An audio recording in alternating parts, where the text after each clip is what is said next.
watoto wangu waende shule, siendi kazi, sifanyi nini, uko tu hapa kunisanya nini, nini, kujeni niwaombe msamaha.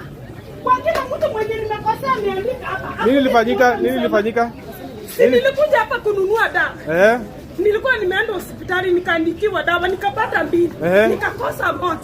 Sasa si nikakuja kununua hiyo moja hapa. Hii chemist hii endo. Badala wanipee dawa ya macho, wakanipea dawa ya kupaka ngozi.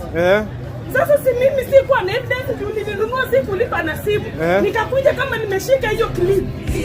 Sasa hiyo clip ndio niliweka kwa mtandao ikasambaa kila mtu amejua. Hata wakuja hawajakuja hata kuniomba msamaha. Nini bana mtoto? Mtoto yangu hapo hospitali. Mtoto nini imefanyika na macho? Mtoto macho ioni, unaniuliza na mtoto macho ioni. Unaniuliza na mtoto macho ioni. Wao wako kazi, shughuli yao inaendelea. Mimi niko hospitali. Hiyo barua wamekusanya nini? Hii barua wametumia lawyer wao wakisema eti ninafaa ku apologize in 72 hours.